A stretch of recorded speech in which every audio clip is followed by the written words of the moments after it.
ajaib, sabda ajaib, sabda hidup kekal. Sabda ajaib, sabda ajaib, sabda hidup kekal. Kristus memberi pada kita sabda hidup kekal. Dengar panggilan kasih-Nya, sabda hidup kekal. Diberinya berjumpa yang pimpin ke surga. Sabda ajaib, sabda ajaib, sabda hidup kekal. Sabda ajaib, sabda ajaib, sabda hidup kekal. Suara Injil menyatakan sabda hidup kekal, memberi damai dan ampunan, sabda hidup kekal. Yesus Juru Selamat mencurahkan rahmat, sabda ajaib, sabda ajaib, sabda hidup kekal. Sabda ajaib, sabda ajaib, sabda hidup kekal.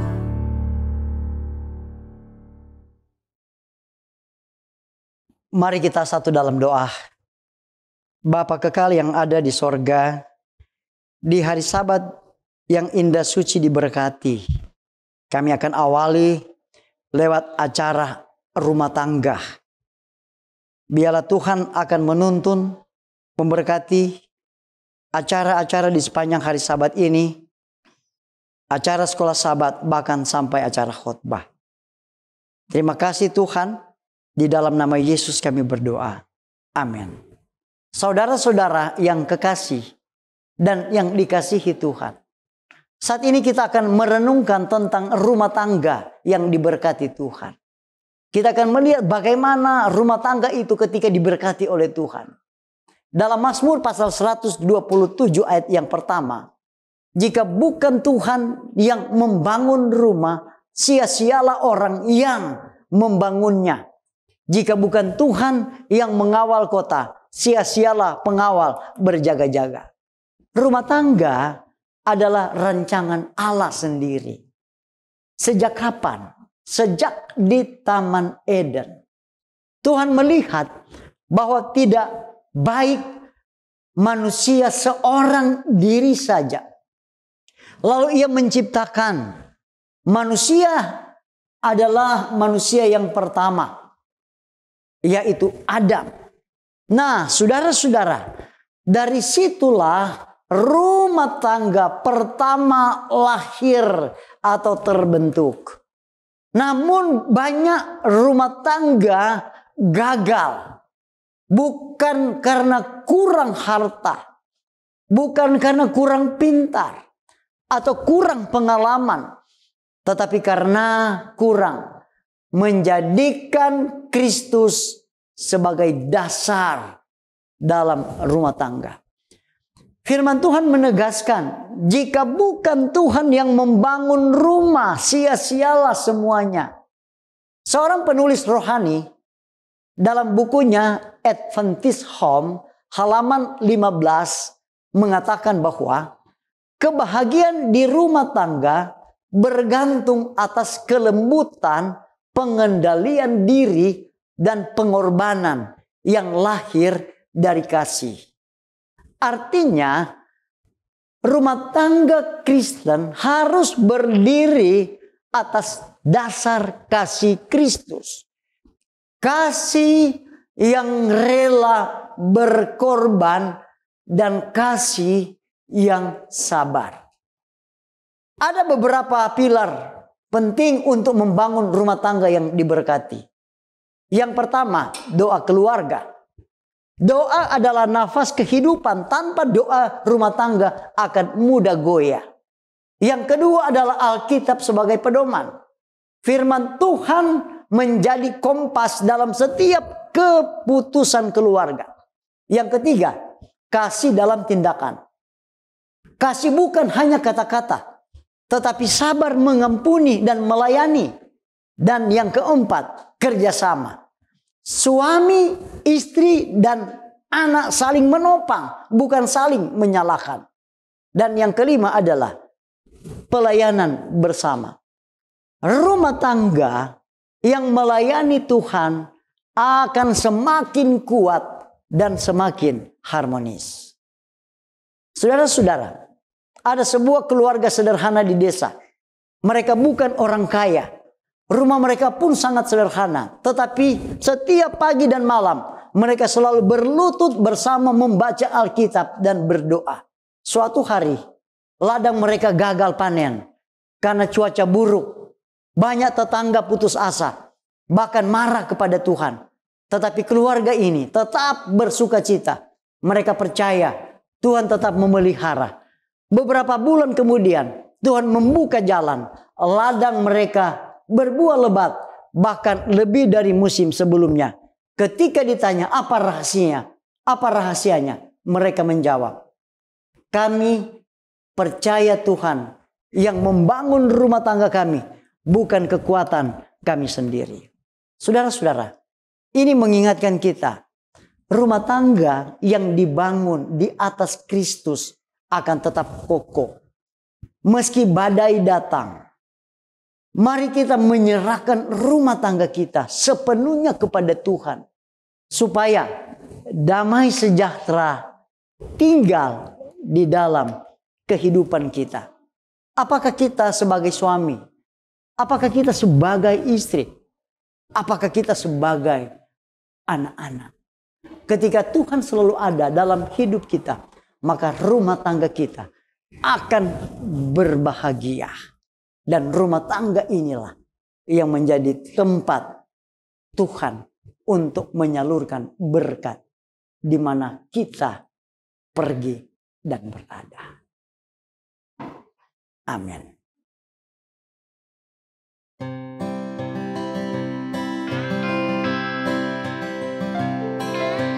Bila kehidupanmu bergelombang, bila tawar hati dan rasa tak senang, hitung satu-satu segala berkat-Mu dan lihatlah kasih Tuhan padamu. Hitung satu-satu berkat-Mu yang diberikan Tuhan tiap waktu. Satu-satu hitung berkat-Mu dan lihatlah kasih Tuhan padamu.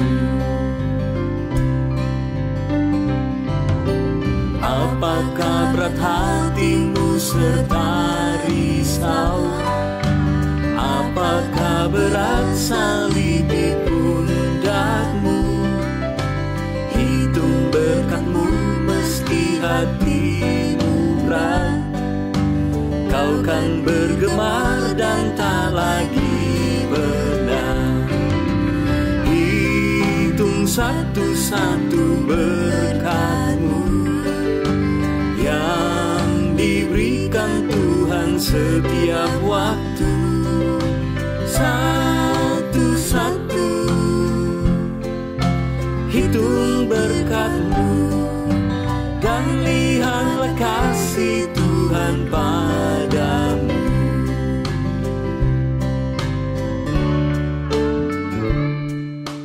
Dalam kesusahan dan pencobaan, ingat kelepasan Tuhan mau berikan. Dan malaikat Tuhan juga menjaga sepanjang perjalananmu di dunia. Hitung satu-satu berkat-Mu yang diberikan Tuhan tiap waktu. Satu-satu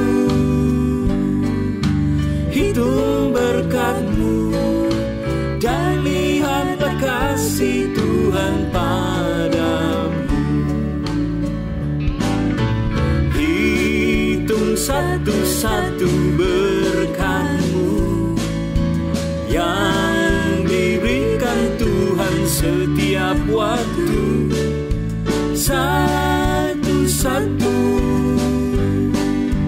hitung berkat-Mu dan lihatlah kasih Tuhan padamu.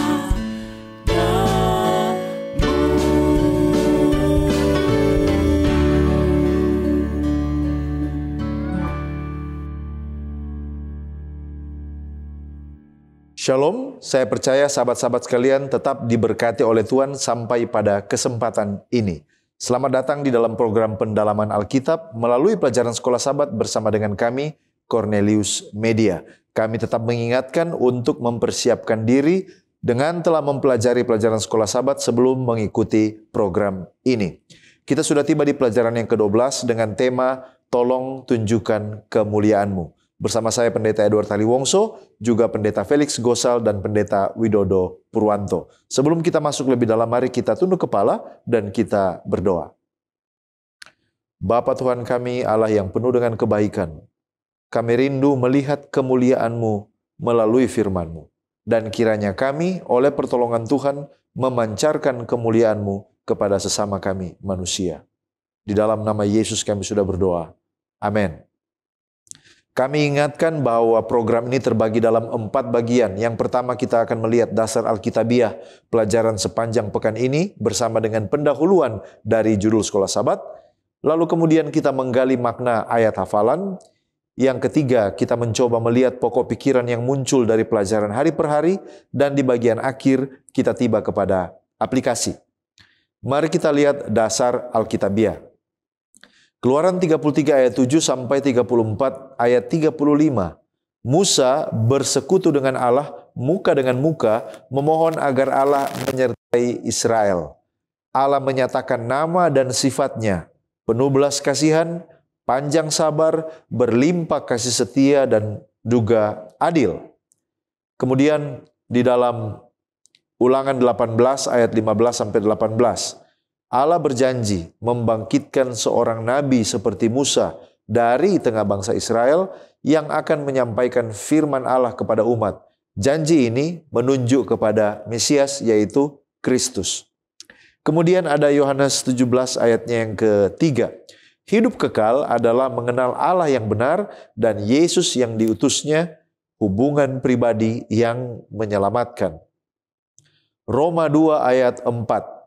Kesabaran, kebaikan, kemurahan Allah dimaksudkan untuk menuntun manusia kepada pertobatan, bukan untuk disalahgunakan.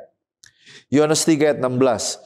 Kasih Allah kepada dunia dinyatakan melalui pemberian anaknya yang tunggal. Setiap orang yang percaya kepadanya beroleh hidup yang kekal. Lalu ada 2 Korintus 3 ayat 18. Orang percaya yang memandang kemuliaan Tuhan sedang diubah menjadi serupa dengan Kristus dari kemuliaan oleh Roh Kudus. Berikutnya kita mau lihat pengertian judul Tolong Tunjukkan Kemuliaan-Mu. Ada beberapa pertanyaan. Siapa yang memohon kepada siapa? Lalu apa maksud sebenarnya sang pemohon ini, yaitu Musa, meminta Allah menunjukkan kemuliaannya? Apa itu kemuliaan Allah dalam konteks Sekolah Sabat pekan ini? Mengapa kita perlu mempelajari tentang kemuliaan Allah dan apa keuntungannya secara rohani bagi kita? Mari kita lihat satu demi satu. Siapa yang memohon kepada siapa? Nah, dalam konteks ini Musa memohon kepada Allah. Keluaran 33 sampai 34, Musa memohon agar Allah tidak meninggalkan Israel walaupun mereka sudah jatuh ke dalam dosa anak lembu emas. Musa meminta agar Allah sendiri menyertai perjalanan mereka menuju ke tanah perjanjian. Apa maksud sebenarnya Musa meminta Allah menunjukkan kemuliaannya? Permintaan Musa bukan hanya sekedar ingin melihat penampakan visual atau spektakuler dari Allah, tetapi ia rindu lebih mengenal Allah secara pribadi. Bukan hanya melalui mujizat atau hukum yang diberikan. Musa ingin memahami siapa Allah sesungguhnya dalam sifat dan karakternya. Sehingga Musa diharapkan bisa memimpin bangsa Israel sesuai dengan kehendak Tuhan. Pertanyaan selanjutnya, apa itu kemuliaan Allah dalam konteks pelajaran pekan ini? Nah, dalam pelajaran pekan ini, kemuliaan Allah didefinisikan sebagai karakternya. Allah menyingkapkan kemuliaannya dengan menyatakan bahwa Ia adalah Allah yang penyayang, pengasih, panjang sabar, berlimpah kasih setia, yang mengampuni dosa, tetapi juga pada saat yang sama Dia adalah Allah yang adil. Keluaran 34 ayat 6-7. Jadi, kemuliaan Tuhan bukan hanya cahaya atau keagungan yang kelihatan, tetapi inti sifatnya yang penuh kasih dan juga penuh kebenaran. Mengapa saudara dan saya, kita di zaman ini perlu mempelajari tentang kemuliaan Allah dan apa keuntungannya secara rohani bagi kita? Alasannya adalah karena hanya dengan mengenal karakter Allah kita dapat bertumbuh di dalam kasih karunia menurut 2 Petrus 3 ayat 18. Dan pengenalan ini menolong kita untuk berjalan dekat dengan Tuhan, percaya kepada kasih-Nya, dan tidak akan salah memahami keadilan Tuhan. Apa keuntungan rohaninya? Yang pertama, membawa kita kepada pertobatan karena kebaikan Allah menuntun kita kembali. Roma 2 ayat 4. Yang kedua, memberi kita pengharapan hidup yang kekal sebab kasih Allah dinyatakan melalui Yesus Kristus. Yohanes 3 ayat 16, Yohanes 17 ayat 3. Yang ketiga, menghasilkan transformasi hidup. Karena dengan memandang kemuliaan Tuhan, kita diubahkan menjadi serupa dengan Kristus. 2 Korintus 3 ayat 18. Dan yang keempat, membuat hidup kita memantulkan terang kasih Allah seperti wajah Musa yang bersinar, sehingga orang lain dapat mengenal siapa Allah yang kita sembah. Ellen White dalam Advent Review and Sabbath Herald 28 Juli 1891 menjelaskan tentang kesempatan istimewa ini. Dia katakan, kemuliaan Allah telah dinyatakan kepada Musa dan akan dinyatakan kepada mereka yang mencarinya dengan sepenuh hati seperti yang dilakukan oleh Musa. Kita datang pada ayat hafalan Keluaran 34 ayat 6 dan 7. Berjalanlah Tuhan lewat dari depannya dan berseru, Tuhan, Tuhan, Allah penyayang dan pengasih, panjang sabar, berlimpah kasih-Nya dan setia-Nya, yang meneguhkan kasih setia-Nya kepada beribu-ribu orang, yang mengampuni kesalahan, pelanggaran dan dosa, tetapi tidaklah sekali-kali membebaskan orang yang bersalah dari hukuman, yang membalaskan kesalahan bapa kepada anak-anaknya dan cucunya, kepada keturunan yang ketiga dan keempat. Nah, mari kita lihat pengertian ayat hafalan kita ini. Yang pertama, apa peristiwa yang terjadi sebelum nats ini dan siapa yang berbicara dalam nats ini? Nah, saudara, peristiwa yang mendahului Keluaran pasal 34 ayat 6 dan 7 ini adalah peristiwa tentang dosa besar bangsa Israel, yaitu penyembahan lembu emas di kaki Gunung Sinai. Nah, Musa yang marah pada saat itu memecahkan loh batu berisi 10 perintah, dan kemudian dalam pasal 34 ini Tuhan menyuruh Musa untuk membuat loh batu baru untuk menggantikan yang dipecahkan, dan Tuhan berjanji akan menuliskan kembali hukum di atasnya. Kemudian Musa naik ke Gunung Sinai lagi dan peristiwa dalam ayat hafalan kita ini pun terjadi. Ayat hafalan ini adalah respon Tuhan atas permintaan Musa di dalam Keluaran pasal 33 ayat 18, yaitu perlihatkanlah kiranya kemuliaanmu kepadaku. Nah, Tuhan tidak memperlihatkan wajahnya secara fisik, tetapi Ia menyatakan namanya, yaitu karakter dan sifat ilahinya. Itulah isi dari ayat 6 dan ayat 7 ini. Dan di dalam tradisi Yahudi dan Kristen, ayat ini dikenal sebagai 13 sifat Tuhan atau Shelosh Eresh Midot, yaitu pernyataan otoritatif tentang siapa Allah itu. Nah, bagaimana memahami pengertian Tuhan mengampuni dosa, tetapi tidak membebaskan orang bersalah dari hukuman? Contohnya, Jika Tuhan panjang sabar dan berlimpah kasih, mengapa Ia membunuh ribuan orang Israel setelah peristiwa dosa lembu emas? Bukankah itu kontradiksi?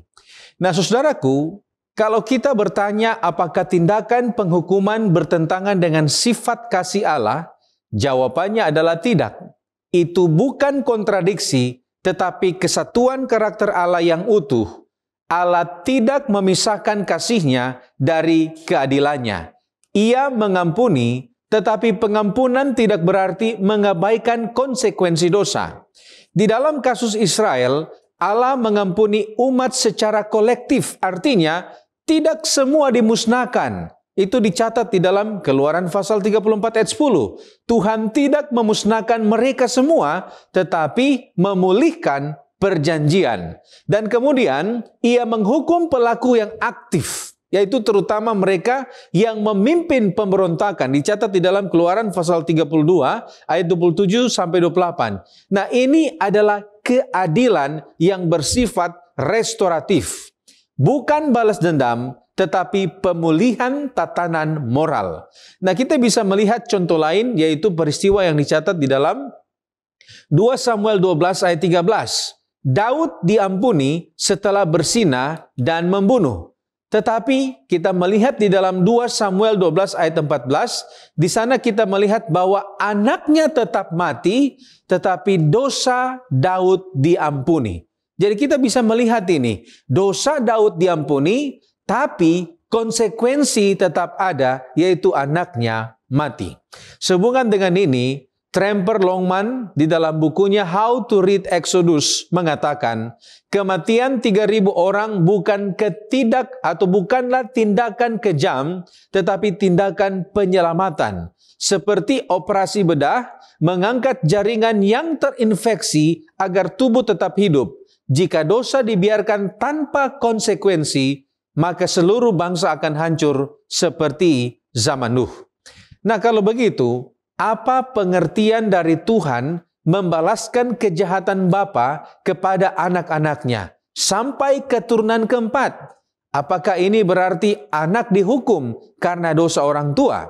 Nah, saudara, frase ini sering disalahpahami sebagai hukuman otomatis atas keturunan. Padahal Alkitab sendiri menolak konsep ini. Kita bisa baca itu contohnya di dalam Ulangan pasal 24 ayat 16. Di sana dituliskan bahwa janganlah Allah atau janganlah ayah dihukum mati karena anaknya. Janganlah juga anak dihukum mati karena ayahnya. Setiap orang harus dihukum mati karena dosanya sendiri. Kemudian kita juga bisa baca di dalam Yehezkiel 18 ayat 20. Di sana Alkitab mengatakan, orang yang berbuat dosa itu yang harus mati. Anak tidak akan turut menanggung kesalahan ayahnya, dan ayah tidak akan turut menanggung kesalahan anaknya. Orang benar akan menerima berkat kebenarannya, dan kefasikan orang fasik akan tertanggung atasnya. Nah, lalu apa artinya membalas kesalahan sampai keturunan yang keempat? Jadi saudaraku yang terkasih, ini bukanlah hukuman langsung, tetapi ini adalah gambaran realitas sosial dan juga spiritual, yaitu dosa orang tua dapat menciptakan lingkungan atau pola atau sistem yang merusak keturunan mereka, dan jika ini tidak diputuskan, maka dosa itu akan berlanjut hingga generasi-generasi selanjutnya. Itulah yang kita lihat dari contoh kasus generasi Kain, kemudian generasi Ham, generasi Kanaan. Sehubungan dengan ini, seorang ahli perjanjian lama, Gerhard von Rath, di dalam bukunya Old Testament Theology volume yang pertama mengatakan, frase sampai keturunan keempat adalah ungkapan idiomatik Ibrani, yang berarti beberapa generasi. Itu bukanlah angka literal. Ini menunjukkan kecenderungan dosa untuk menyebar dan mengakar dalam keluarga dan budaya, bukan hukuman otomatis. Daniel Block di dalam The Gods of the Nation and Deuteronomy Commentary mengatakan bahwa membalaskan kesalahan bapa dalam Keluaran pasal 34 ayat 7 merujuk pada konsekuensi sosial dan spiritual, bukan penghakiman ilahi yang sewenang-wenang. Jika generasi berikutnya melanjutkan dosa orang tua, maka mereka ikut menanggung hukumannya. Tetapi jika mereka bertobat, mereka diselamatkan. Sekarang kita masuk kepada pokok pembahasan kemah pertemuan. Dalam konteks sekolah Sabat, khususnya pelajaran hari Minggu, apa yang dimaksud dengan kemah pertemuan serta apa fungsinya? Apakah ini berbeda dengan Ka'bah atau tabernakel, serta di mana letak perbedaannya? Keluaran 33 ayat 7 katakan, sesudah itu Musa mengambil kemah dan membentangkannya di luar perkemahan, jauh dari perkemahan, dan menamainya kemah pertemuan. Setiap orang yang mencari Tuhan, keluarlah ia pergi ke kemah pertemuan yang di luar perkemahan. Kemah pertemuan pada dasarnya ialah sebuah tempat kudus kediaman Allah di antara umatnya yang fungsinya bukan hanya sebagai tempat tinggal Allah, tetapi juga tempat di mana Allah bertemu dan berbicara dengan umatnya. Sekarang apakah kemah pertemuan ini sama dengan Ka'bah atau tabernakel? Dari segi istilah dan bahasa yang digunakan sama. Istilah kemah pertemuan Ibraninya adalah Ohel Moed. Telah muncul sebelumnya misalnya dalam Keluaran 27 ayat 21, 28 ayat 43, 29 ayat 42, 30 ayat 18 dan 20, atau 31 ayat yang ke-7. Dan ini selalu merujuk pada kemah suci atau tabernakel itu sendiri, yaitu Ka'bah portable atau dapat dipindahkan sebagai tempat tinggal Allah. Itulah sebabnya disebutkan dengan jelas dalam Keluaran 39 ayat 32 dan 40 bahwa kemah suci itulah kemah pertemuan. Walaupun secara istilah dan bahasa sama, namun secara konteks, kemah pertemuan yang dimaksud dalam Keluaran 33 ayat 7 tidaklah sama dengan Ka'bah atau tabernakel yang dimaksud dalam Keluaran 25 ayat 8 dan 9. John G. Butler dalam Analytical Bible Expositor Exodus halaman 268 menjelaskan bahwa kemah pertemuan yang didirikan Musa dalam Keluaran 33 ayat 7 jangan disamakan dengan kemah suci yang bagian-bagiannya dijelaskan dalam Keluaran 25 sampai 31 serta Keluaran 35 sampai 40 karena kemah suci itu belum didirikan saat itu. Kemah pertemuan inilah yang dimaksud dengan tempat kebaktian sementara dalam Alfa Omega jilid 1 halaman 385. Apa perbedaannya? Kemah pertemuan dalam Keluaran 33 ayat 7 bentuknya sangat sederhana. Pola dan ukurannya belum sesuai dan mengikuti pola Allah. Kemudian perkakas-perkakas dan segala kelengkapannya belum tersedia. Juga Harun dan keturunannya belum diurapi sebagai imam yang akan melayani di dalamnya. Artinya belum ada sistem ibadah dan upacara yang sempurna sesuai dengan petunjuk Tuhan. Sangat berbeda bila dibandingkan dengan kemah suci yang didirikan Musa kemudian dalam Keluaran 40 dengan sangat detail. Keluaran 40 ayat 16 dan 17 katakan, dan Musa melakukan semuanya itu tepat seperti yang diperintahkan Tuhan kepadanya. Demikianlah dilakukannya. Dan terjadilah dalam bulan yang pertama tahun yang kedua, pada tanggal 1 bulan itu, maka didirikanlah kemah suci. Perbedaan yang paling eksplisit dan signifikan ialah bahwa kemah pertemuan dalam konteks Keluaran 33 ayat 7 letaknya jauh di luar perkemahan bangsa itu, sedangkan kemah suci yang kemudian dibangun dalam Keluaran 40 letaknya di tengah-tengah perkemahan bangsa Israel. Seventh Adventist Bible Commentary volume 1 halaman 671 katakan bahwa hal ini melambangkan penarikan hadirat Tuhan dari tengah-tengah mereka oleh karena pelanggaran mereka. Alfa Omega jilid 1 halaman 385 juga menjelaskan, oleh perintah ilahi, kemah yang telah digunakan sebagai satu tempat kebaktian yang sementara telah dipindahkan jauh dari perkemahan mereka. Hal ini merupakan satu bukti yang lebih jauh bahwa Allah telah menarik hadiratnya dari mereka.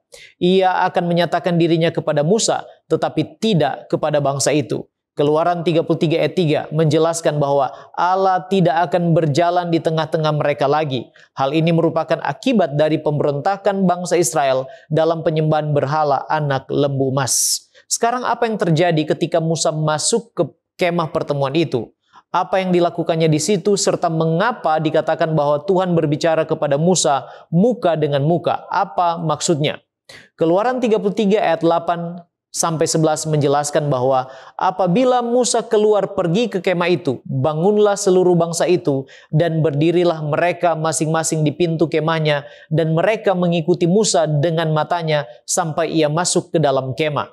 Apabila Musa masuk ke dalam kemah itu, turunlah tiang awan dan berhenti di pintu kemah, dan berbicaralah Tuhan dengan Musa di sana. Setelah seluruh bangsa itu melihat bahwa tiang awan berhenti di pintu kemah, maka mereka bangun dan sujud menyembah masing-masing di pintu kemahnya. Dan Tuhan berbicara kepada Musa dengan berhadapan muka seperti seorang berbicara kepada temannya. Kemudian kembalilah ia ke perkemahan. Seventh-day Adventist Bible Commentary volume 1 halaman 671 katakan, dengan rasa takut dan gentar, bangsa Israel memusatkan perhatian mereka pada kemah pertemuan untuk melihat apakah Allah akan menerima perwakilan mereka dan memberikan tanda pemulihan kasih karunia-Nya. Mereka menyaksikan bahwa tiang awan berhenti di pintu kemah, menandakan penerimaan Tuhan dan bukti bahwa Tuhan mau terus menjadi penuntun dan pelindung mereka, dan mereka tidak akan dibinasakannya. Perasaan terpukul dan berkabung serta sikap mereka menyembah di pintu kemah mereka masing-masing menandakan pertobatan yang sungguh-sungguh. Ini menjadi jaminan bahwa semua yang rindu kembali kepada Tuhan dalam pertobatan yang sungguh, mengakui dosa-dosa mereka dan mencari kemurahan Allah, boleh datang ke kemah pertemuan itu. Di kemah pertemuan itu, Musa bertemu dengan Tuhan dan berbicara dengan berhadapan muka. Berbicara muka dengan muka bukanlah berarti bahwa Musa telah melihat wajah Tuhan. Sebab Allah sendiri berfirman kepada Musa dalam Keluaran 33 ayat 20, "Engkau tidak tahan memandang wajahku, sebab tidak ada orang yang memandang aku dapat hidup."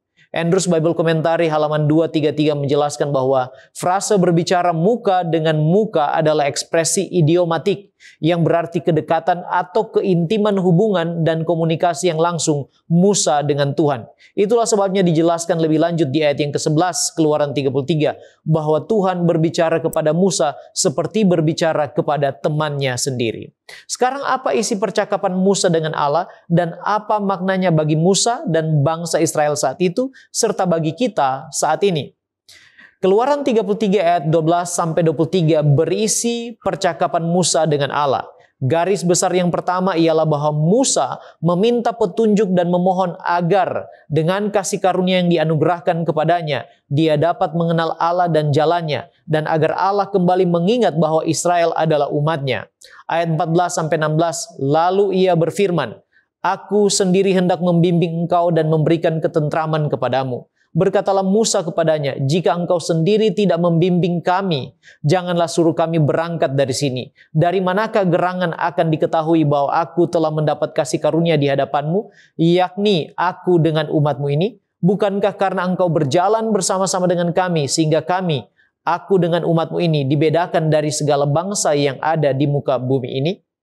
Ayat yang ke-17 menyatakan bahwa Allah mengabulkan permohonan Musa untuk berjalan bersama dengannya dan juga dengan umatnya Israel. Di ayat 18, Musa mengajukan permohonan lanjutan. Katanya, "Perlihatkanlah kiranya kemuliaanmu kepadaku." Keluaran 33 ayat 19. Tetapi firman-Nya, "Aku akan melewatkan segenap kegemilanganku dari depanmu dan menyerukan nama Tuhan di depanmu. Aku akan memberi kasih karunia kepada siapa yang kuberi kasih karunia dan mengasihani siapa yang kukasihani."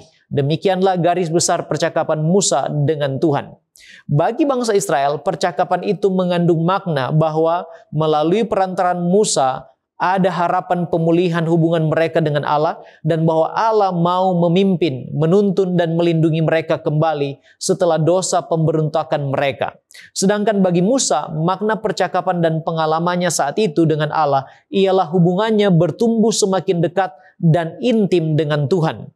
Alfa Omega Jilid 1 halaman 387 menggambarkan bahwa pengalaman ini di atas segala sesuatu janji bahwa hadirat ilahi akan menyertainya. Bagi Musa merupakan satu jaminan sukses dari pekerjaan yang ada di hadapannya, dan ia menilainya jauh lebih berharga daripada segala ilmu pengetahuan.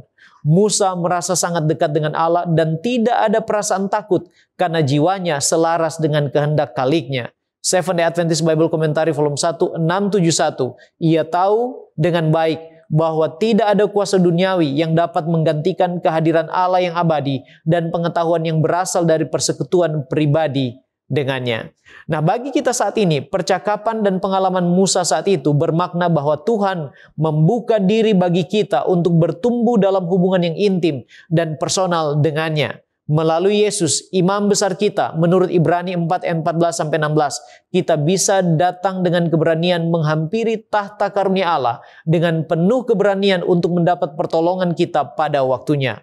Conflict and Courage halaman 99 katakan, dalam sejarah Musa, kita dapat melihat betapa intimnya persekutuan dengan Allah yang menjadi hak istimewa manusia untuk dinikmati. Musa menyerahkan diri dan segala bebannya sepenuhnya kepada Allah dan dengan bebas mencurahkan hatinya kepadanya. Mazmur 25 ayat 14, Tuhan bergaul karib dengan orang yang takut akan Dia dan perjanjiannya diberitahukannya kepada mereka. Baik, terima kasih pendeta. Sekarang kita melihat tema agar aku bisa mengenalmu. Apa yang diminta Musa kepada Tuhan dalam Keluaran 33 ayat 12-17 dan mengapa ia menekankan pentingnya kehadiran Tuhan menyertai bangsa Israel ini. Nah, kalau kita baca ayat ini dan pelajaran sekolah sahabat kita, maka sebenarnya Musa sementara meminta Tuhan menyatakan jalannya agar ia semakin mengenal Allah secara pribadi. Keluaran 33 ayat 13. Musa sadar bahwa hikmat manusia tidak cukup untuk memimpin bangsa Israel. Hanya kehadiran Tuhan yang menjamin keberhasilan dan identitas mereka sebagai umat pilihan. Musa berkata, "Jika engkau sendiri tidak membimbing kami, janganlah suruh kami berangkat dari sini." Keluaran 33 ayat 15. Jadi tanpa Allah, bangsa itu akan sama saja dengan bangsa-bangsa yang lain. Ellen White menekankan hal ini di dalam Gospel Workers halaman 33 ketika dia katakan, dia telah memperoleh banyak hal, dia di sini maksudnya adalah Musa, tetapi dia mendambakan untuk mendekati Allah lebih dekat lagi, untuk memperoleh keyakinan yang lebih kuat akan kehadirannya yang abadi.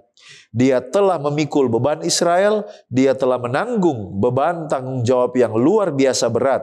Ketika bangsa itu berbuat dosa, dia merasakan penyesalan yang mendalam, seolah-olah dia sendiri yang bersalah. Dan kini rasa takut akan akibat yang mengerikan itu menghantui jiwanya. Jika Allah membiarkan Israel tetap dalam kekakuan dan ketidaktaatan hati. Apa kira-kira makna teologis dari kerinduan Musa untuk mengenal Allah? Keluaran 33 ayat 13. Dan bagaimana ini kalau kita hubungkan dengan pengajaran Yesus atau doa Yesus di dalam Yohanes 17 ayatnya yang ketiga. Nah, kerinduan Musa menunjukkan bahwa mengenal Allah lebih dari sekedar pengetahuan intelektual itu adalah pengalaman hubungan yang hidup. Hubungan yang hidup. Dalam Alkitab, mengenal bahasa Ibrani adalah yada. Berarti persekutuan yang mendalam, bukan sekedar hanya informasi. Yesus menegaskan hal ini dalam Yohanes 17 ayat 3. Inilah hidup yang kekal itu, yaitu bahwa mereka mengenal Engkau, satu-satunya Allah yang benar, dan mengenal Yesus Kristus yang telah Engkau utus. Jadi, secara teologisnya hal ini menunjukkan, yang pertama, hidup kekal bukan diperoleh lewat ritual atau pengetahuan semata, tetapi melalui relasi atau hubungan pribadi dengan Allah. Yang kedua, Allah bukan sekedar objek studi, tetapi Dia adalah pribadi yang ingin dikenal lebih dekat secara pribadi. Yang ketiga, pengetahuan akan Allah menghasilkan transformasi karakter, bukan hanya sekedar tambahan informasi. 2 Korintus 3 ayat 18. Francis Nichol dalam SDA Bible Commentary jilid 5 halaman 1051 mengomentari Yohanes 17 ayat 3, dia katakan, pengetahuan eksperimental dan hidup membawa kepada kehidupan kekal. Tidak ada keselamatan dalam pengetahuan semata, tetapi juga tidak ada keselamatan tanpa pengetahuan. Roma 10 ayat 13-15. Pengetahuan yang menyelamatkan di sini didefinisikan sebagai pengetahuan yang berpusat pada Allah yang benar, berlawanan dengan ilah-ilah palsu, dan pada Yesus Kristus saja. Pertanyaan selanjutnya adalah, apa perbedaan antara mengetahui tentang Allah dan mengenal Allah? Dan bagaimana kita bisa menerapkannya dalam kehidupan rohani setiap hari? Mengetahui tentang Allah artinya informasi saja, tahu ajaran, hafal ayat, tahu sejarah, tetapi tanpa pengalaman atau koneksi pribadi. Sementara mengenal Allah, ini adalah relasi, mengalami kasih, kuasa dan bimbingannya secara nyata melalui doa, baca firman, dan ketaatan. Francis Nicole, SDI Bible Commentary Jilid 5 halaman 1051 menyatakan, pengetahuan tentang Yesus Kristus secara mencolok tidak ada dalam agama orang Yahudi. Manusia akan ditolak pada hari terakhir karena mereka telah menolak pengetahuan yang esensial. Hosea 4 ayatnya yang ke-6. Jadi, pengenalan artinya memiliki pengetahuan yang dalam tentang Yesus Kristus, pelayanannya, kasihnya, dan apa yang sementara dia lakukan saat ini, dan apa yang akan dia selesaikan di masa yang akan datang. Jika demikian, langkah-langkah apa yang harus dilakukan agar tidak sekedar mengetahui, tapi juga mengenal? Yang pertama, melalui doa yang mendalam. Bukan hanya meminta, tetapi betul-betul bercakap-cakap dengan Tuhan. Yang kedua, merenungkan firman Allah. Bukan hanya membaca, tetapi membiarkan firman itu mengubah pola pikir kita. Mazmur 119 ayat 105. Yang ketiga, mengalami hadirat Tuhan. Mencari bimbingannya dalam setiap keputusan kita, selalu bertanya dan meminta petunjuk Tuhan. Amsal 3 ayat 5-6. Dan yang keempat, hidup dalam ketaatan. Karena ketaatan adalah bukti nyata bahwa kita mengenal Dia. 1 Yohanes 2 ayat 3-4. Dengan demikian, kita tidak hanya tahu tentang Allah, tetapi benar-benar hidup bersama Allah sama seperti Musa. Kita tiba pada pokok diskusi mengenai tolong tunjukkan kemuliaan-Mu. Nah, mengapa Musa meminta untuk melihat kemuliaan-Mu? Dan mengapa Allah menjawab dengan menjanjikan kebaikannya? Mengapa Allah di sini menyamakan kemuliaannya dengan kebaikannya? Nah, saudaraku, permintaan Musa di dalam Keluaran 33 ayat 18, yaitu tunjukkanlah kemuliaan-Mu kepadaku, ini bukanlah sekedar ingin melihat sesuatu yang heboh dan luar biasa. Ini adalah permintaan dari hati yang dalam. Musa ingin benar-benar mengenal Tuhan, bukan hanya melihat kekuatannya, tetapi juga memahami siapa Dia sebenarnya agar hubungan mereka semakin dekat. Ada 3 alasan mengapa Musa meminta permintaan ini. Alasan yang pertama, oleh karena bangsa Israel baru saja jatuh dalam dosa penyembahan berhala. Alasan yang kedua, oleh karena Musa sedang berjuang mempertahankan perjanjian dan kehadiran Tuhan di tengah umat. Dan alasan yang ketiga, Musa ingin kepastian akan karakter Tuhan. Apakah Ia benar-benar setia? Apakah Ia masih layak dipercaya? Apakah Ia akan tetap menyertai umat yang tidak setia ini? Jadi di sini kita dapat melihat bahwa Musa tidak meminta tanda ajaib, tetapi meminta pengenalan yang lebih dalam akan esensi Allah. Siapa Dia sebenarnya di balik perbuatan-perbuatannya. Dan mungkin kita bertanya, kenapa pada saat Musa meminta permintaan ini, justru Allah menjawab dengan kebaikannya? Nah, saudaraku yang terkasih, pada saat Tuhan menjawab atau merespon Musa, Tuhan tidak menunjukkan petir. Tuhan tidak menunjukkan cahaya yang menyilaukan atau kekuatan yang menakutkan. Sebaliknya Tuhan berkata di dalam Keluaran pasal 33 ayat 19, Aku akan melewatkan semua kebaikanku di depanmu. Nah, saudara, Jawaban atau respon Tuhan ini adalah jawaban yang luar biasa dan sangat dalam. Kenapa? Oleh karena kemuliaan Tuhan bukan terletak pada kekuatannya yang menakjubkan, tetapi pada kebaikannya yang menyelamatkan dan penuh kasih. Nah, kalau begitu, mengapa Allah menyamakan kemuliaannya dan kebaikannya? Nah, saudara, di dalam konteks ini kita bisa melihat kenapa Allah menyamakan kemuliaan dan kebaikan. Oleh karena ini adalah karakternya. Kemuliaan sejati bukan tentang tampilan luar, tetapi itu tentang esensi moral dan hubungan. Allah ingin dikenal bukan sebagai yang paling kuat, tetapi sebagai yang paling baik, yang penuh rahmat, yang setia, sabar, dan penuh kasih. Oleh karena itu, Walter Brueggemann di dalam Theology of the Old Testament menyatakan bahwa permintaan Musa adalah klimaks dari pergumulan teologis Israel. Setelah dosa besar, apakah Tuhan masih bisa dipercaya? Dan jawaban Tuhan, aku akan melewatkan kebaikanku, adalah penegasan bahwa dasar hubungan dengan Allah bukan hukum atau kuasa, tetapi karakternya yang penuh kasih. Nah, kalau begitu, jika kemuliaan Tuhan adalah kebaikannya, mengapa di dalam perjanjian lama atau banyak kisah perjanjian lama, Tuhan justru tampak keras, tampak marah, dan tampak menghukum dengan kekerasan? Nah, saudaraku yang terkasih, kebaikan Allah bukan sekedar rasa sayang biasa, tetapi kebaikan Allah adalah kasih yang suci dan benar.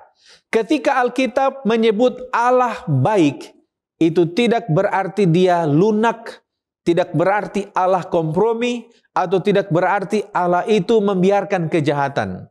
Oleh karena itu, dalam konteks ini, kebaikan Allah itu paling sedikit mencakup 3 hal. Yang pertama, kebaikan Allah itu adalah kasih-Nya yang menyelamatkan. Itu tentang kasih yang menyelamatkan. Ia rela bersabar, ia rela menunda murka, dan ia rela untuk mengampuni. Kemudian yang kedua, kekudusannya yang membenci dosa. Ia tidak bisa membiarkan kejahatan merusak ciptaannya. Dan yang ketiga, keadilannya yang melindungi yang lemah. Ia menghukum pelaku kekerasan, penindas dan pemberontak demi memulihkan tatanan yang ada. Sehubungan dengan ini, Christopher Wright di dalam The Old Testament Ethics for the People of God mengatakan, penghakiman Allah dalam perjanjian lama selalu bersifat restoratif, bukan destruktif. Ia menghukum untuk menyelamatkan, bukan untuk membalas dendam. Kebaikannya termaksud melindungi korban, memulihkan keadilan, dan membersihkan komunitas dari dosa yang merusak. Kita berpindah pada pokok pembahasan pernyataan diri Allah. Apa yang membuat Allah mau menyatakan kemuliaannya? Serta bagaimana cara Allah menyatakan dirinya kepada Musa dan apa maknanya? Permintaan Musa agar Allah menyatakan kemuliaannya dikabulkan karena lahir dari kerendahan hati dan juga kerinduan yang dalam untuk lebih mengenal Allah dalam sebuah hubungan yang intim dan personal. Seventh-day Adventist Bible Commentary volume 1 halaman 672 katakan bahwa dalam kasus Musa, apa yang mungkin tampak sebagai kesombongan bukanlah hal yang demikian. Cinta dan penghormatan yang mutualah yang telah mempersatukan pencipta dan ciptaannya itu. Musa ingin mengenal Allah lebih dekat dan dalam lagi. Itulah sebabnya Tuhan menyatakan kemuliaannya dengan menunjukkan siapa Dia dan karakternya. Keluaran 34 ayat 5-8. Turunlah Tuhan dalam awan, lalu berdiri di sana dekat Musa serta menyerukan nama Tuhan.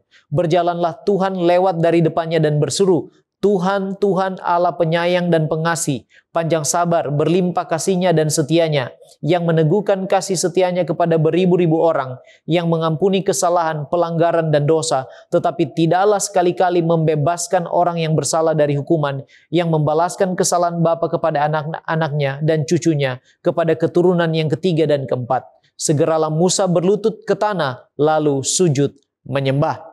Maknanya menurut Seventh-day Adventist Bible Commentary volume 1 halaman 674-675. Yang pertama, bahwa namanya menggambarkan sifat dan karakternya yang terdiri dari 3 kualitas yang mendasar, yaitu kasih atau kemurahan, keadilan, dan juga kebenaran. Dan penekanan terbesar ialah kasih, karena hubungan Tuhan dengan kita didasarkan padanya. 1 Yohanes 4 ayat 10, inilah kasih itu, bukan kita yang telah mengasihi Allah, tetapi Allah yang telah mengasihi kita dan yang telah mengutus anaknya sebagai pendamaian bagi dosa-dosa kita. Yang kedua, makna yang kedua, kasih dan kemurahannya diekspresikan dalam 6 cara yang berbeda. Yang pertama, dia penyayang dan pengasih, panjang sabar, berlimpah kasihnya dan setianya, yang meneguhkan kasih setianya kepada beribu-ribu orang, yang mengampuni kesalahan, pelanggaran, dan dosa. Atas dasar inilah orang berdosa yang lemah, yang tak berpengharapan, dapat memperoleh pengharapan akan hidup yang kekal. Yang ketiga, dialah kebenaran dan di dalam dia tidak ada dusta. Dan yang keempat, dalam kasih dan kebenarannya, Allah juga menyatakan keadilan. Dikatakan bahwa Allah berkemurahan kepada orang yang berdosa, yang bertobat. Tetapi dia tidak dapat melemahkan pemerintahannya dengan tidak menegakkan keadilan dan kebenarannya. Keadilan Allah adalah bagian penting dari sifatnya. Sama seperti belas kasihannya, tanpa keadilan Allah tidak dapat menjadi Allah. Sekarang mengapa Musa diperintahkan untuk membuat dan membawa 2 loh batu seperti 2 loh batu yang pertama yang telah dihancurkannya? Serta apa maknanya? Siapakah yang kemudian menuliskan ke-10 firman atau perintah di 2 loh batu yang baru itu? Seventh-day Adventist Bible Commentary volume 1 halaman 674 menjelaskan bahwa Musa diperintahkan Allah untuk membuat atau memahat 2 loh batu yang baru dan membawanya kepada Allah sebagai suatu bentuk pertanggungjawaban karena Musa telah memecahkan 2 loh batu yang pertama yang merupakan karya Allah. Selain itu, Douglas K. Stewart dalam The New American Commentary Exodus halaman 712-713 menggambarkan bahwa hal ini juga berdiri sebagai pengingat bagaimana perjanjian yang sebelumnya telah dilanggar. Dikatakan bahwa 2 loh batu pertama yang dihancurkan Musa sebagai pengingat bahwa perjanjian sebelumnya sebenarnya tidak hanya dilanggar secara terbatas tetapi telah dihancurkan dan menjadikan tawaran pemulihan perjanjian ini semakin tepat waktu dan bukti kemurahan hati Allah untuk mengampuni dan memulihkan. Keluaran 34 ayat 10 dan 11 bagian A. Firman-Nya, sungguh aku mengadakan suatu perjanjian di depan seluruh bangsamu ini. Akan kulakukan perbuatan-perbuatan yang ajaib seperti yang belum pernah dijadikan di seluruh bumi di antara segala bangsa. Seluruh bangsa yang di tengah-tengahnya engkau diam akan melihat perbuatan Tuhan. Sebab apa yang akan kulakukan dengan engkau sungguh-sungguh dahsyat. Tetapi engkau berpeganglah pada yang kuperintahkan kepadamu pada hari ini. Dalam hal ini, Seventh-day Adventist Bible Commentary volume 1 halaman 674 katakan bahwa Musa tidak meminta sebenarnya sepasang loh batu yang baru, tetapi hanya meminta kembali kasih karunia Allah dan pembaharuan perjanjian. Namun Allah tidak dapat memberikan kasih karunia-Nya tanpa mensyaratkan ketaatan terhadap hukumnya. Keduanya tidak dapat dipisahkan. Manusia memang cenderung ingin menikmati berkat-berkat hidup yang benar daripada hidup dengan benar. Tetapi Allah bersikeras bahwa pahala atau hadiah atau pemberian hanya dapat diberikan kepada mereka yang taat. Ia hanya dapat masuk ke dalam sebuah hubungan perjanjian dengan mereka yang bersedia menerima hukumnya sebagai aturan hidup mereka. Dan hal ini ia lakukan demi kebaikan mereka, bukan demi dirinya sendiri. Siapakah yang menuliskan 10 perintah di loh batu itu yang baru? Jawabannya ialah Tuhan sendiri. Keluaran 34 ayat 1, berfirmanlah Tuhan kepada Musa, pahatlah 2 loh batu yang sama yang mula-mula. Maka aku akan menulis pada loh itu segala firman yang ada pada loh yang mula-mula yang telah kau pecahkan. Alfa Omega Jilid 1 halaman 388 menegaskan akan hal itu bahwa sekali lagi Tuhan menuliskan pada loh itu segala perkataan perjanjian, yakni ke-10 firman. Selanjutnya kita melihat tema wajah Musa yang bersinar. Apa yang menyebabkan wajah Musa bersinar ketika dia turun dari Gunung Sinai menurut Keluaran 34 ayat 29 sampai 35?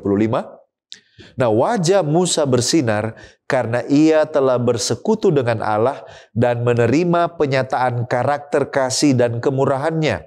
Ini bukan sekedar berada di hadirat Allah yang membuat wajahnya bercahaya, tetapi karena ia membuka diri sepenuhnya pada kebaikan dan kemuliaan Allah, sehingga karakternya diubahkan. Cahaya itu adalah bukti nyata dari transformasi rohani, bukan sekedar pengalaman yang eksternal. Douglas Stuart dalam The New American Commentary Volume 2, halaman 736 mengatakan bahwa kemuliaan itu adalah, atau cahaya itu adalah pantulan kemuliaan Allah. Dia katakan, hal itu membuktikan kebesaran Yahweh. Apakah ada penyembah berhala yang pernah bersinar dengan pantulan kemuliaan berhala? Apakah ada bangsa lain yang dapat mengklaim bahwa dewa, dewi atau ilah mereka begitu mengagumkan sehingga seseorang yang pernah bergaul dengannya membuat gentar dan takut semua orang di bangsa itu hanya dengan pantulan kemuliaan ilahi yang tersisa itu? Apa makna teologis dari wajah Musa yang bersinar? Dan bagaimana hal ini dikaitkan dengan ajaran Paulus dalam 2 Korintus 3 ayat 18. Wajah Musa yang bersinar itu melambangkan kemuliaan Allah yang tercermin melalui kehidupan orang yang berserah sepenuhnya kepadanya. Paulus menegaskan bahwa seperti Musa, maka orang percaya juga dipanggil untuk diubah menjadi serupa dengan gambar Kristus dari kemuliaan kepada kemuliaan oleh Roh Tuhan. 2 Korintus 3:18. Nah, hal ini menunjukkan bahwa transformasi karakter adalah pekerjaan Roh Kudus, bukan usaha manusia semata. Yohanes 15 ayat 5. Lalu yang kedua, kemuliaan hukum Taurat yang sementara pada Musa kini digantikan oleh kemuliaan Kristus yang kekal. 2 Korintus 3 ayat 7 sampai 11. Secara teologisnya, pengalaman Musa adalah tipologi dari pengalaman orang percaya yang diarahkan kepada Kristus. Ia adalah sumber kemuliaan sejati yang mengubah hidup kita. Kembali lagi Douglas Stuart dalam The New American Commentary Volume 2 halaman 737 mengatakan, Musa tidak menyadari bahwa wajahnya bersinar karena dia telah berbicara dengan Tuhan. Ini menunjukkan bahwa kemuliaan Allah bukanlah sesuatu yang menyakitkan atau berbahaya ketika disandang oleh seseorang yang mendapat kasih karunia Allah. Hal ini sebagian merupakan poin yang disampaikan Paulus dalam 2 Korintus 3 ayat 17-18. Merupakan pengalaman yang menggembirakan dan menyenangkan untuk mencerminkan Allah dengan hidup dalam rohnya. Sesuatu yang tidak dirasakan secara fisik, tetapi tetap memancarkan kehadiran Allah yang kuat dalam hidup seseorang dan dalam hidup orang lain. Bagaimana pengalaman Musa yang wajahnya bercahaya ini relevan bagi kita, dan apa yang dapat kita lakukan agar wajah kita juga bersinar dalam arti rohani? Pengalaman Musa mengajarkan bahwa semakin kita memandang kepada Yesus, semakin hidup kita diubah untuk memantulkan karakternya. Ada beberapa hal praktis yang dapat kita lakukan. Yang pertama, berfokus pada salib Kristus. Di sana kita melihat kasih Allah yang tak tergoyahkan, yang memberi kekuatan dan juga jaminan keselamatan. Roma 5 ayatnya yang ke-8. Yang kedua, kita hidup dalam persekutuan doa dan juga firman. Semakin kita dekat dengan Allah, semakin nyata perubahan karakter kita menurut Mazmur 119 ayat 105.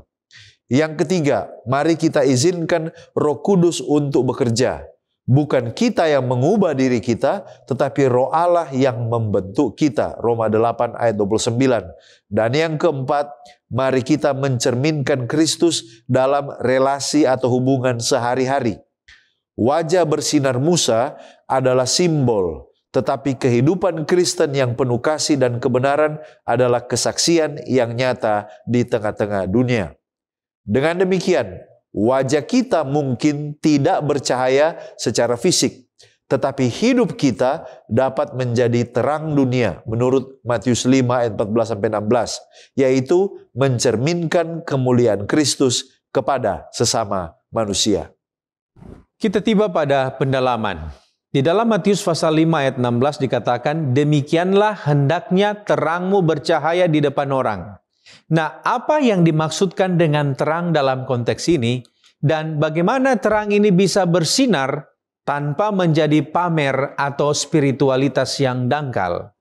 Nah, saudaraku yang terkasih, apa yang dimaksudkan dengan terang dalam Matius 5 ayat 16? Nah, kata terang ini tidak merujuk pada penampilan luar atau penampilan religius atau kehebatan moral atau aktivitas sosial semata, tetapi paling tidak ada 3 hal. Yaitu yang pertama, terang di sini adalah manifestasi karakter ilahi dalam kehidupan sehari-hari, seperti kasih, kebenaran, kerendahan hati, keadilan, dan juga kemurahan. Yang kedua, terang di sini adalah kehidupan yang mencerminkan kehadiran Kristus. Karena Yesus sendiri adalah terang dunia, maka kita dipanggil untuk menjadi cermin atau refleksi dari terang itu. Dan yang ketiga, terang itu adalah perbuatan baik yang lahir dari motivasi yang benar. Bukan untuk dipuji, tetapi untuk memuliakan Allah. Nah, sehubungan dengan ini, seorang ahli perjanjian baru, Carson atau Dr. Carson, di dalam komentarnya mengatakan bahwa kamu adalah terang dunia, ini bersifat deklaratif, bukan imperatif, bukan sebuah perintah. Yesus tidak mengatakan jadilah terang, tetapi kamu adalah terang. Ini menunjukkan bahwa menjadi terang adalah status yang diberikan oleh Kristus kepada pengikutnya. Perintahnya adalah bersinar, yaitu membiarkan identitas yang sudah ada itu termanifestasi secara alami, bukan berusaha menjadi sesuatu yang bukan diri kita. Nah, kalau begitu, bagaimana terang bisa bersinar tanpa menjadi pamer atau spiritualitas dangkal? Nah, paling sedikit ada 3 hal. Yang pertama, kita harus memiliki motivasi yang benar. Lakukan segala sesuatu untuk kemuliaan Allah, seperti yang dituliskan dalam 1 Korintus pasal 10 ayat 31. Lakukan untuk kemuliaan Allah, bukan untuk reputasi diri sendiri. Yang kedua, miliki kerendahan hati. Biarkanlah perbuatan baik itu yang berbicara, bukan mulut. Itu sama seperti Matius pasal 5 ayat 13. Efek dari garam itu terasa, dapat dirasakan, tapi tidak dapat terlihat. Dan yang ketiga, yang terakhir, miliki ketergantungan pada Roh Kudus. Nah, ini terang sejati bukan hasil usaha manusia, tetapi itu adalah buah oleh karena kita tinggal di dalam Kristus, sebagaimana yang dituliskan di dalam Yohanes pasal 15 ayat 5. Nah, kalau begitu, apakah orang yang tidak mengenal Kristus dapat bersinar? Dan bagaimana dengan orang Kristen yang gagal atau jatuh dalam dosa? Apakah mereka kehilangan terang? Nah, saudaraku yang terkasih, apakah orang yang tidak mengenal Kristus dapat bersinar? Jawabannya adalah ya, tetapi dalam arti tertentu. Nah, yang pertama, kita dapat mengerti bahwa terang itu bisa dimiliki oleh mereka, atau terang itu bisa saja terjadi kepada orang yang non-Kristen oleh karena adanya common grace, yaitu peristiwa atau sebuah pemahaman di mana Allah memberikan anugerah umum kepada setiap orang atau setiap manusia. Nah, sehingga orang-orang yang non-Kristen ini pun dapat menunjukkan kebaikan hati. Mereka jujur, mereka menunjukkan belas kasihan dan juga keadilan. Nah, tetapi terang yang dituliskan di dalam Matius pasal 5 ayat 16 ini bersifat khusus. Apa itu? Ini terang yang berasal dari hubungan dengan Kristus. Ini adalah terang yang mengarahkan orang kepada Bapa. Jadi sementara orang non-Kristen bisa bercahaya dalam hal moralitas, tetapi mereka tidak bisa menjadi terang dunia dalam hal pengertian teologis. Karena terang ini bersumber dari Kristus dan tujuannya adalah untuk memuliakan Bapa. Dr. Carson di dalam The Sermon on the Mount, an Evangelical Exposition of Matthew 5, di sana mengatakan bahwa meskipun orang non-Kristen dapat melakukan hal-hal yang secara sosial dianggap baik, tetapi terang dalam Matius pasal 5 ayat 14 sampai 16 secara esensial adalah bersifat kristologis atau berpusat pada Kristus. Artinya, terang ini tidak dapat dipisahkan dari pengakuan terhadap Yesus sebagai Tuhan. Tujuannya yang spesifik yaitu untuk memuliakan Bapa di sorga. Ellen G. White di dalam Desire of Ages halaman 195 mengatakan, sinar terang yang diterima dari Kristus harus memancar dalam kehidupan setiap orang yang mengaku sebagai pengikutnya. Ini bukanlah sekedar tampilan luar atau upaya manusiawi, melainkan cahaya yang berasal dari Roh Kudus yang bekerja dalam jiwa. Nah, kalau begitu, bagaimana dengan orang Kristen yang gagal atau jatuh dalam dosa? Apakah mereka kehilangan terang? Jawabannya adalah terang itu bisa saja redup, tertutup, atau tidak terlihat. Jadi, di sini berarti adalah identitas kita sebagai orang Kristen atau identitas kita di dalam Kristus itu, ya terang itu tidak hilang karena kegagalan. Tetapi kita perlu memiliki terang dunia karena kita harus berada di dalam Kristus. Itu ditulis dalam Efesus pasal 2 ayat 6 dan 13. Tetapi saudara perlu kita ingat bahwa dosa dapat mengaburkan cahaya itu. Sama seperti awan yang menutupi matahari, maka konsepnya sama, orang bisa saja tidak dapat melihat Kristus di dalam kita oleh karena kelalaian kita dan dosa-dosa kita. Justru yang mereka dapat lihat adalah kegagalan dan ini dapat menutupi terang yang ada di dalam diri kita. Saudaraku, sebagai penutup dan aplikasi dari apa yang kita pelajari dan diskusikan bersama, bagaimana pernyataan kemuliaan Allah berhubungan dengan kehidupan yang kekal atau hidup kekal? Kemuliaan Allah dinyatakan melalui sifat dan karakternya. Kita sudah pelajari hal itu. Dan menurut Ibrani 1 ayat yang ketiga, Yesuslah cahaya kemuliaan Allah dan gambar wujud Allah. Kemuliaan Allah tersembunyi di dalam diri Kristus sehingga kita bisa melihatnya. Yohanes 1 ayat 14 katakan, firman itu telah menjadi manusia dan diam di antara kita, dan kita telah melihat kemuliaannya, yaitu kemuliaan yang diberikan kepadanya sebagai anak tunggal Bapa, penuh kasih karunia dan kebenaran. Melalui pengorbanan Kristuslah ada harapan untuk keselamatan dan hidup kekal. Itulah sebabnya Yohanes 17 ayat 3 katakan, inilah hidup yang kekal itu, yaitu bahwa mereka mengenal Engkau, satu-satunya Allah yang benar, dan mengenal Yesus Kristus yang telah Engkau utus. Seventh-day Adventist Bible Commentary volume 5 halaman 1051 menggambarkan bahwa tidak ada keselamatan dalam pengetahuan semata-mata, tetapi juga tidak ada keselamatan tanpa pengetahuan. Pengenalan di sini berpusat pada Allah, pengenalan yang dialami dan dihidupkan yang menuntun pada hubungan yang akrab dengan Tuhan yang akan membawa pada hidup yang kekal. Sekarang apa tanggung jawab kita serta bagaimana kita menyatakan kemuliaan Allah? God's Amazing Grace halaman 344. Allah menciptakan manusia untuk kemuliaannya sendiri, agar setelah melalui ujian dan cobaan, keluarga manusia dapat bersatu dengan keluarga surgawi. Tujuan Allah adalah untuk mengisi kembali surga dengan keluarga manusia, jika mereka menunjukkan ketaatan mereka terhadap setiap firman-Nya. Itulah sebabnya adalah tanggung jawab kita untuk menyatakan kemuliaan Allah. Matius 5 ayat 16, demikianlah hendaknya terangmu bercahaya di depan orang, supaya mereka melihat perbuatanmu yang baik dan memuliakan Bapamu yang di sorga. Steps to Christ halaman 60-65. Rangkumannya adalah semakin kuat rasa kebutuhan kita mendorong kita kepadanya dan kepada firman Allah, semakin mulia pandangan kita akan karakternya dan semakin sempurna kita akan mencerminkan gambarnya. Jadi saudara-saudara, kita hanya dapat menyatakan kemuliaannya bila kita memiliki hubungan yang intim secara pribadi dengan Kristus, melalui doa pribadi yang konstan, mempelajari dan merenungkan firman-Nya setiap hari, dan bergantung setiap saat pada kekuatan dan kesanggupan Roh Kudus. Semakin dekat kita dengan sumber air yang hidup itu, semakin bisa pula kita memancarkan air kehidupan itu kepada orang lain. Mari kita terus berdoa supaya kita memiliki hubungan yang akrab dan intim dengan Kristus, sehingga kita mampu menyatakan kemuliaannya kepada orang-orang di sekitar kita. Kita tunduk kepala dan berdoa. Bapa kekal, Allah kami yang bertahta di sorga, kami bersyukur memiliki Allah yang baik seperti Engkau. Engkau setia, Engkau beri kami kesempatan untuk mempelajari firman-Mu. Kami lemah dan berdosa, kiranya kuasa Roh Kudus-Mu ya Tuhan menuntun kami kepada pengertian yang benar akan kehendak-Mu, dan memampukan kami untuk menyatakan kemuliaan-Mu kepada orang-orang di sekitar kami, melalui karakter yang benar, melalui kebaikan hati dan perbuatan kasih kepada orang lain.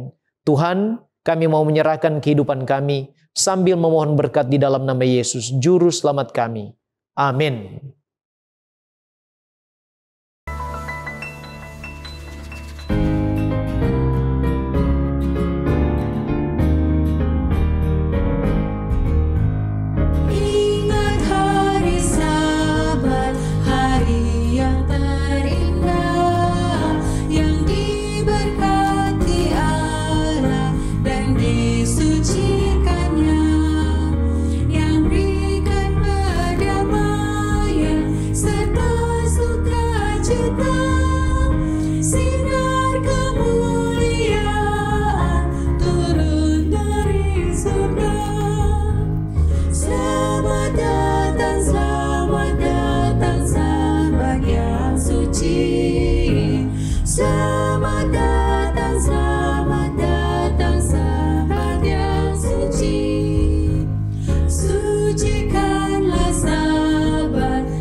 Mari kita tunduk kepala dan kita berdoa.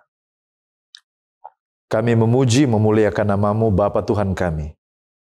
Khalik pencipta langit, bumi, laut, dan segala isinya. Engkau layak menerima pujian dan penghormatan kami. Engkau adalah inti dari penyembahan, pujian, lagu, persembahan, doa yang kami naikkan.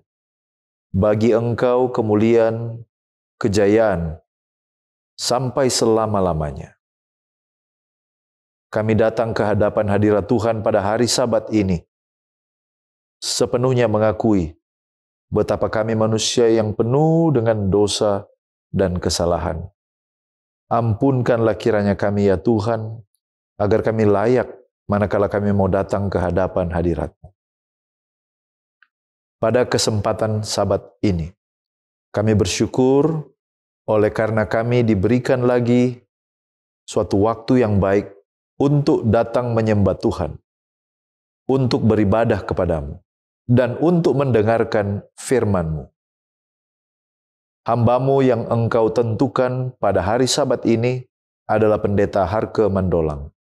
Kiranya Tuhan memberkati hamba Tuhan ini, urapi lidahnya, agar Engkau menaruh perkataan-Mu di bibir hamba-Mu, sehingga apa yang disampaikan benar-benar berasal dari Tuhan, dan kami mendengarkan seolah-olah Tuhan sendiri yang berbicara kepada kami melalui hamba-Mu ini. Berkati hamba Tuhan ini dalam pelayanan, dalam kehidupan pribadi, dalam kehidupan bersama dengan keluarga, dijaga, dipelihara, dilindungi oleh Tuhan hari ini dan seterusnya. Hamba-Mu berdoa untuk sahabat-sahabat Cornelius Media yang mengikuti ibadah ini di tempat mereka masing-masing. Ada yang dari rumah, mungkin juga ada yang di rumah sakit. Biarlah jamahan Tuhan boleh menjadi bagian mereka. Mereka yang sakit diberikan pemulihan. Tuhan memberkati makanan, minuman, obat-obatan yang digunakan, supaya mereka dapat memperoleh kesembuhan. Bagi mereka yang ada di rumah, oleh karena mungkin tempat ibadah yang tidak terjangkau atau jauh, biarlah berkat yang sama apabila mereka dengan sungguh-sungguh menyembah Engkau, boleh menjadi bagian mereka. Berdoa untuk sahabat-sahabat kami yang punya berbagai pergumulan hidup, penyakit, masalah keuangan, masalah rumah tangga, dan berbagai kesulitan dan kesukaran, bahkan penderitaan. Kami serahkan semuanya ke dalam tangan-Mu. Kami yakin sahabat ini ketika kami akan mendengarkan firman dan beribadah, kami dapat memperoleh pemulihan, kami dapat memperoleh kekuatan, dan pengharapan kami semakin membara. Terima kasih untuk pelayanan Cornelius Media. Kiranya Tuhan pakai media ini untuk menjadi jembatan kepada kebenaran, sehingga banyak orang yang belum terjangkau dapat dijangkau dan diberkati, dipersiapkan bagi kedatangan Tuhan yang tidak lama lagi. Inilah seruan doa kami. Ampuni dosa dan kesalahan kami, sempurnakan doa kami yang tidak sempurna ini, karena kami telah berdoa dan memohon di dalam nama Yesus Kristus, Tuhan dan Juru Selamat kami. Amin.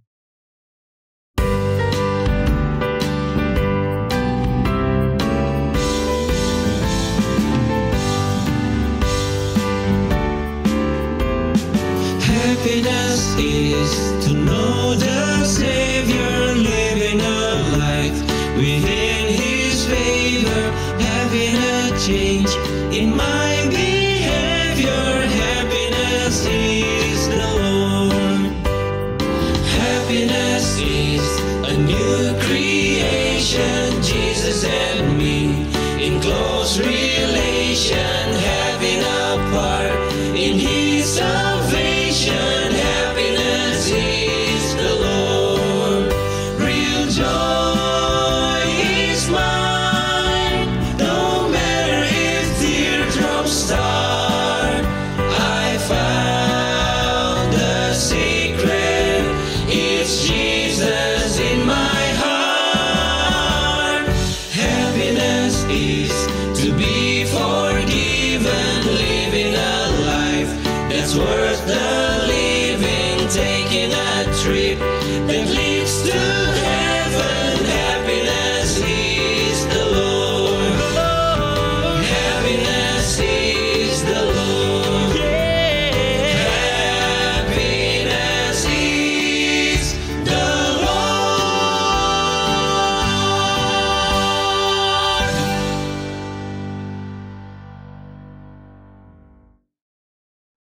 Mari kita berdoa. Betapa kami bersyukur kepadamu ya Tuhan. Oleh karena kami telah tiba untuk menikmati hari Sabat yang suci. Kami mengingat Engkau yang telah menciptakan kami, menebus dan menyelamatkan kami. Pada saat ini, kami merindukan untuk mendengarkan suara-Mu di dalam firman-Mu yang kudus.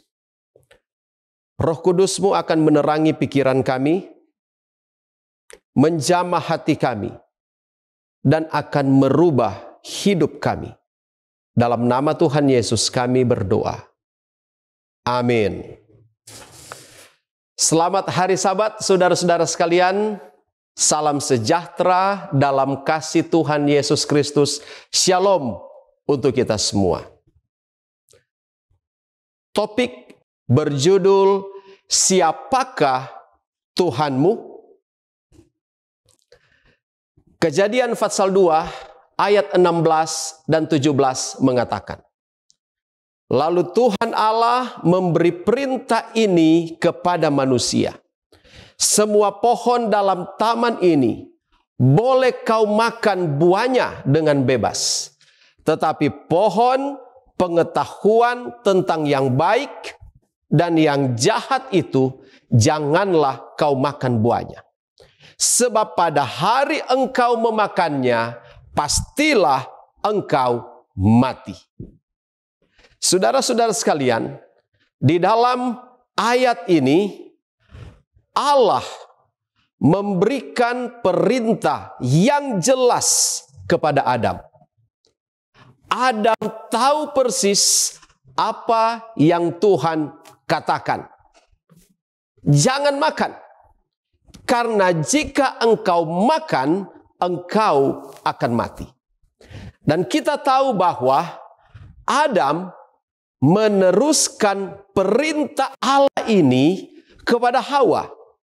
Karena ketika Tuhan memberikan perintah ini kepada Adam, Hawa belum dibentuk. Kejadian pasal 3 ayat 1 sampai 4. Adapun ular ialah yang paling cerdik dari segala binatang di darat yang dijadikan oleh Tuhan Allah. Ular itu berkata kepada perempuan itu, tentulah Allah berfirman, semua pohon dalam taman ini jangan kau makan buahnya, bukan? Sahut perempuan itu kepada ular itu, buah pohon-pohon taman ini boleh kami makan. Tetapi tentang buah pohon yang ada di tengah-tengah taman, Allah berfirman, jangan kamu makan ataupun raba buah itu, nanti kamu mati. Tetapi ular itu berkata kepada perempuan itu, sekali-kali kamu tidak akan mati. Di dalam Kejadian 2 ayat 17 dikatakan bahwa mereka akan mati ketika mereka makan buah larangan itu. Tetapi dalam Kejadian 3 ini ayatnya yang keempat, ular mengatakan mereka tidak akan mati. Jadi pada waktu itu Hawa dihadapkan pada dua pilihan. Ada suara Allah dan di sisi lain ada suara setan. Ada firman Allah dan di sisi yang lain ada firman setan. Dua pilihan. Dan dari Eden sampai sekarang ini, semua manusia harus memilih satu pilihan dari dua. Melakukan apa yang dikatakan oleh Allah atau melakukan apa yang dikatakan oleh setan. Tuhan katakan ketika engkau makan engkau akan mati. Ular katakan engkau tidak akan mati. Dan Hawa harus memilih satu pilihan itu. Dia tidak bisa memilih kedua-duanya. Matius pasal 6 ayat 24 mengatakan, tak seorang pun dapat mengabdi kepada dua tuan. Karena jika demikian, ia akan membenci yang seorang dan mengasihi yang lain. Atau ia akan setia kepada yang seorang dan tidak mengindahkan yang lain. Kamu tidak dapat mengabdi kepada Allah dan kepada Mammon. Dan di dalam taman itu, Hawa berdiri di antara dua tuan, yaitu Tuhan atau setan.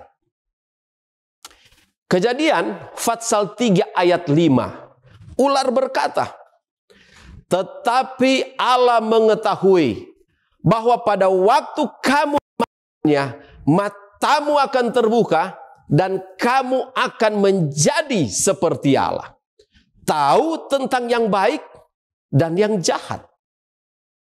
Saudara-saudara sekalian, di dalam ayat ini, setan atau ular memberikan alasan mengapa harus makan buah itu. Setan menyampaikan keuntungan-keuntungan kalau tidak menurut. Setan mengatakan melawan firman Allah apa-apa, malahan akan mendapat keuntungan. Dan mulai saat itu sampai sekarang, banyak orang Kristen percaya sepertinya tidak menurut memiliki keuntungan. Kalau kita melanggar hukum Allah sepertinya tidak ada masalah. Kita coba hidup tidak jujur, biasa-biasa saja, bahkan ada keuntungan. Ketika kita memanipulasi sesuatu, menipu, membunuh karakter seseorang demi kepentingan pribadi kita, sepertinya kita anggap biasa-biasa saja dan bahkan memberi keuntungan kepada kita secara pribadi. Ketika kita melakukan semua hal yang melawan ini, suara siapakah yang kita dengar? Setan. Hanya ada dua suara yang akan kita dengar, yaitu suara Tuhan yang selalu memanggil kepada penurutan, dan suara setan yang selalu memanggil kita untuk tidak menurut, dan setan memberikan keuntungan kalau kita tidak menurut. Saudara-saudara sekalian, Tuhan kita adalah oknum yang mengatakan kepada kita apa yang harus kita ucapkan dan apa yang harus kita lakukan. Kita bisa mengatakan dengan bibir kita bahwa kita mengasihi Tuhan. Tetapi saudara-saudara, bukan apa yang kita katakan saja, tetapi apa yang harus kita lakukan. Karena kalau kita kembali di Kejadian 3 tadi dan mendengar jawaban Hawa, seolah-olah Hawa berpikir bahwa dia sedang berada di pihak Tuhan. Tetapi Alkitab mencatat, saudara-saudara, di dalam Kejadian pasal 3 ayat 2 dan 3, kata-kata Hawa yang diucapkan oleh Hawa, nampaknya dia berada di pihak Allah, tetapi kalau kita mengevaluasi apa yang dia lakukan, kita bisa melihat dengan jelas siapa Tuhannya. Bukan hanya apa yang kita katakan, tetapi apa yang kita lakukan. Yesus katakan di dalam Matius 15 ayat 18, orang-orang ini memuliakan aku dengan bibirnya, tetapi hatinya jauh daripadaku. Saudara-saudara, di dalam Kejadian pasal 26, ada satu kisah menarik di dalam pasal ini. Ketika terjadi kelaparan, Ishak dan keluarganya pergi ke Gerar, Filistin. Dan raja Filistin adalah Abimelek.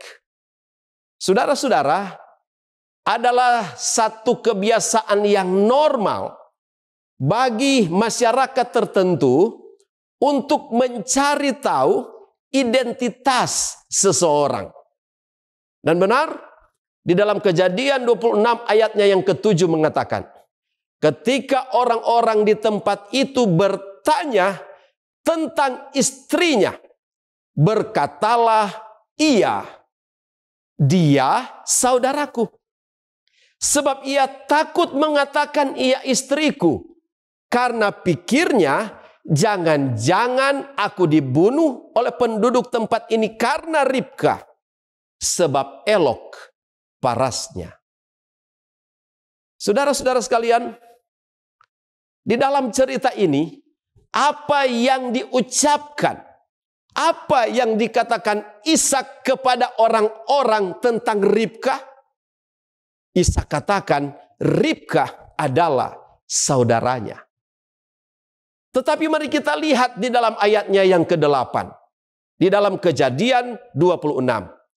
Setelah beberapa lama ia ada di sana, pada suatu kali menjenguklah Abimelek, raja orang Filistin itu, dari jendela. Maka dilihatnya Ishak sedang bercumbu-cumbuan dengan Ribka, istrinya. Saudara-saudara sekalian, tadi Abimelek mengingat kata-kata dari Ishak bahwa Ribka adalah saudaranya. Dan itu yang dia dengar dari Ishak. Tetapi sekarang Abimelek melihat dengan matanya Ishak bercumbu-cumbuan dengan Ribka. Saudara-saudara sekalian, Abimelek bisa memiliki satu kesimpulan dari dua pilihan.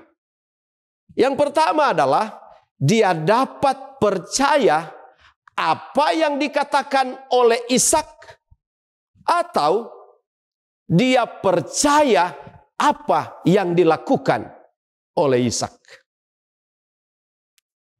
Tetapi saudara-saudara sekalian, berdasarkan apa yang dilakukan oleh Ishak, Abimelek menyatakan dan tanpa ragu-ragu lagi di dalam ayatnya ke-9, sesungguhnya wanita ini adalah istrimu. Walaupun engkau mengatakan dia saudaramu, tetapi apa yang saya lihat, dia bukan saudaramu, tetapi dia adalah istrimu. Saudara-saudara sekalian, bukan hanya apa yang kita katakan, tetapi apa yang kita lakukan. Pada saat Hawa berkata, dia seperti mendukung firman Tuhan, saudara-saudara. Tetapi pada saat dia bertindak, dia justru menurut perkataan setan. Tuhan kita bukan hanya pribadi di mana kita kasihi, tetapi pribadi yang harus kita turuti. Jika tindakan-tindakan kita tidak konsisten dengan firman Tuhan, maka oknum yang memerintahkan kita sudah pasti bukanlah Tuhan. Itulah sebabnya, saudara-saudara, di masa penghakiman, kita dihakimi dengan perbuatan-perbuatan kita. Pengkhotbah 12 ayat 13 dan 14 katakan, akhir kata dari segala yang didengar, ialah takutlah akan Allah dan berpeganglah pada perintah-perintahnya. Karena ini adalah kewajiban setiap orang. Karena Allah akan membawa setiap perbuatan ke pengadilan. Yang berlaku atas segala sesuatu yang tersembunyi. Entah itu baik, entah itu jahat. Saudara-saudaraku, tabiat kita akan menunjukkan siapa Tuhan kita. Mari kita berdoa. Bapa di sorga, kiranya kami tidak hanya mendengar apa yang Engkau katakan. Kami tidak hanya mengucapkan apa yang Engkau katakan. Tetapi kami akan menuruti setiap firman-Mu. Agar apa yang kami ucapkan dan apa yang kami lakukan, maka itu akan bersumber dari kebenaran firman Tuhan. Kiranya pelajaran rohani ini akan membaharui kehidupan kami. Sehingga setiap kata-kata kami akan dapat dinyatakan di dalam perbuatan-perbuatan kami yang benar. Untuk menunjukkan bahwa kami memiliki Tuhan yang benar. Dalam nama Tuhan Yesus, kami berdoa. Amin.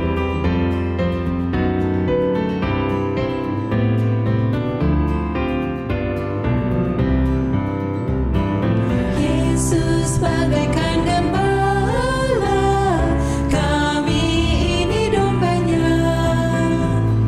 Dia pimpin dan menjaga selama kami di dunia.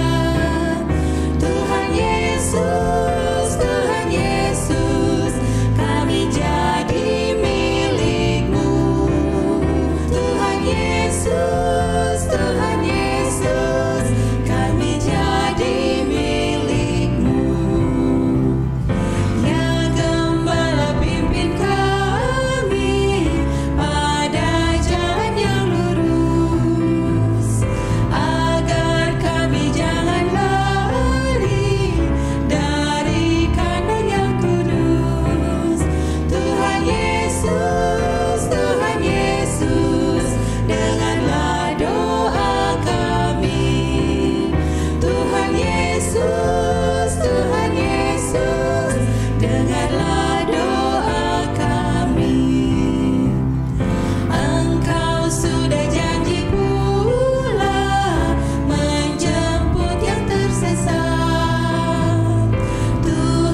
He'll make the